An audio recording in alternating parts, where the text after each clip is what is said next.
pessoal, tudo bem com vocês? Meu nome é Márcia, sou professora de língua portuguesa, redação e ciências. Gostaria de iniciar essa videoaula compartilhando com vocês um versículo bíblico que diz: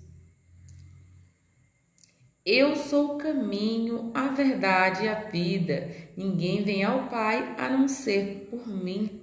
Esse versículo bíblico está lá no livro de João, capítulo 14, verso 6. Quem disse essas palavras foi o nosso Senhor Jesus Cristo, dizendo a nós, passando a mensagem a nós, que Ele é o caminho que nos conduzirá para a vida eterna. Amém? Fechem os olhos, por favor, que eu irei fazer uma oração agora, tá bom? Pai amado e querido que estás no céu, muito obrigado pela nossa vida, pela minha vida, a vida de cada um dos meus alunos, a vida dos seus pais, dos seus familiares. Pai querido, obrigado pelo alimento de cada dia, obrigado por nos proteger, obrigado pela saúde. Eu lhe agradeço, Senhor, por tudo. Pai querido, queira abençoar esse bimestre, que seja um bimestre bastante produtivo, que venha abençoar essa aula também. Abra o entendimento de cada aluno, cada aluna, para compreender o conteúdo aqui estudado. Sou grata a Ti por tudo, em nome de Jesus. Amém, amém, amém, Bom, pessoal, gostaria de iniciar essa videoaula parabenizando a cada um de vocês pelo desempenho, pelo esforço no decorrer desses 2 bimestres, que se passaram. E também incentivá-los, a continuar, Eu tenho certeza que os próximos bimestres também serão bem produtivos. Sei que não é fácil, assistir aulas, compreender os conteúdos de forma que não seja presencial, Eu sei que o desejo de vocês é que vocês estivessem, nas salas de aulas, Estão até sentindo saudades de estar todos os dias na escola, está? Creio que sim. Então, que possamos ter um terceiro bimestre, um bimestre abençoado por Deus, muito produtivo. E, pessoal, essa videoaula de hoje é referente à disciplina de língua portuguesa, O conteúdo a ser estudado é texto de divulgação científica, tá? Então, vamos lá para a explicação? Bom, pessoal, o texto de divulgação científica, ele introduz a unidade 5 do livro de língua portuguesa de vocês, tá? Nesse bimestre, nós estudaremos a unidade 5 e 6 do livro de língua portuguesa, ok?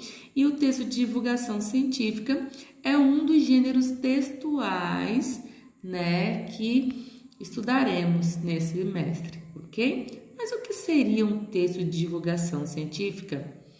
Bom, ele é um texto expositivo, E ele tem um caráter de divulgação científica. E esses textos, eles são produzidos com a finalidade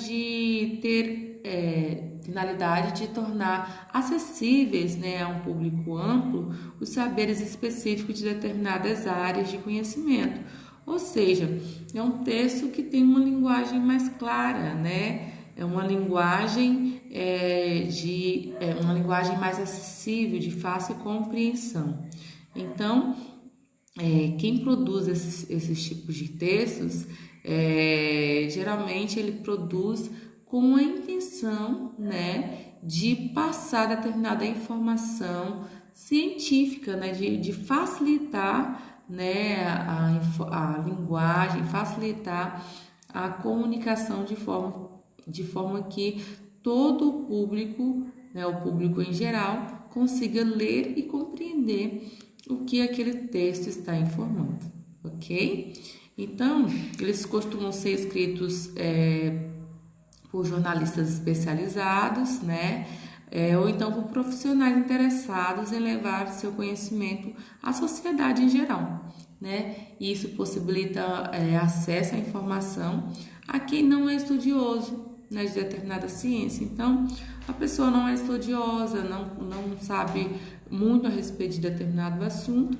Então, quem escreve esses textos de divulgação científica tem o intuito de que essa pessoa que não é estudiosa de determinada área, ela consiga compreender a informação contida nesse texto, ok? Ainda falando sobre o texto de divulgação científica, podemos afirmar que ele pode apresentar uma linguagem verbal, ou seja, escrito, né? Pode ser um texto formado apenas pela escrita. Ele pode ser um texto também que tenha apenas linguagem não verbal, exemplos, fotos, mapas, gráficos e infográficos, né? Ele pode ser um texto de divulgação científica todo composto apenas por linguagem não verbal, e também pode haver uma mistura, né, dessas duas linguagens, né? Tanto o texto de divulgação científica, ele pode ter tanto a linguagem verbal quanto a linguagem não verbal, ok? Geralmente esses textos, né, textos de divulgação científica, eles circulam em revistas, jornais, livros didáticos, em sites, né, sites especializados na divulgação de temas relacionados a uma determinada área ou assuntos específicos, ok? Geralmente esse tipo de texto tem a função de apresentar para nós assuntos científicos, como coisas que a ciência comprovou, ou estudos que ainda não se desenvolveram, né? Ou ainda teses de pesquisadores. Dentro de um texto de divulgação científica, pode haver objetividade ou subjetividade. O que seria isso? A objetividade, ela está relacionada mais quando ela está dentro do texto, ela tem o intuito apenas de passar informação sem expressar sentimento algum, sem expressar opinião alguma, tá? Agora, quando há a subjetividade, então, o trecho ou o texto, ele está carregado de opiniões, né? Expressa o sentimento de quem escreveu aquele texto ou aquele trecho, tá?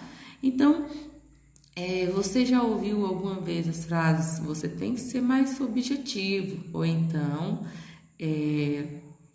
sua análise está muito subjetiva, né? Se você não sabe o que significa cada um desses termos, vamos ver mais dois, né? Eu tenho dois exemplos agora que diz assim, ó.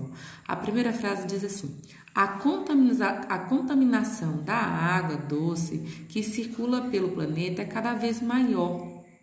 Vocês podem observar que nessa informação, não tem nenhuma opinião específica do autor, tá? Quem escreveu essa afirmativa teve como intuito apenas passar uma determinada informação, tá? Já na frase 2, a terrível contaminação da água doce leva-me a pensar em um futuro incerto e triste. Então, o autor não escreveu aqui apenas a contaminação, ele falou que é a terrível. E quem que está achando essa contaminação da água terrível no momento?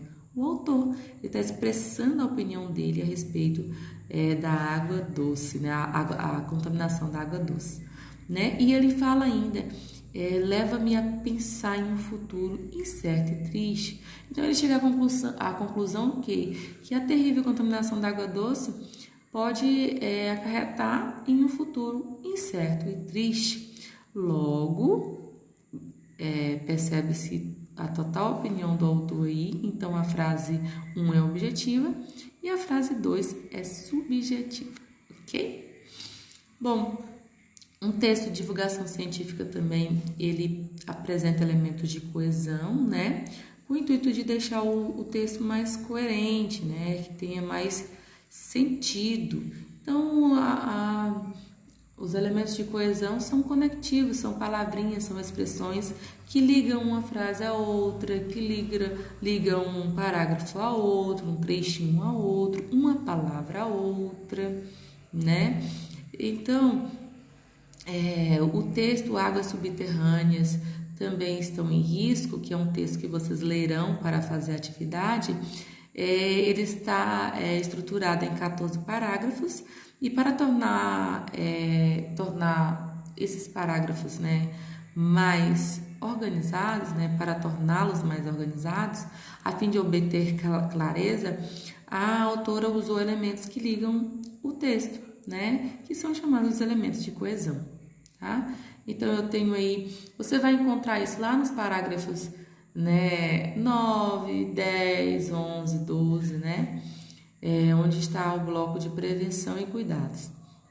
Eu coloquei 2 trechinhos aí, um deles é outro cuidado necessário por parte de uma política governamental e o outro é de acordo com estudos. Então, tanto outro cuidado quanto de acordo são conectivos, são elementos de coesão, tá? Que são utilizados para fazer essas ligações, né, dentro do texto. Bom, geralmente,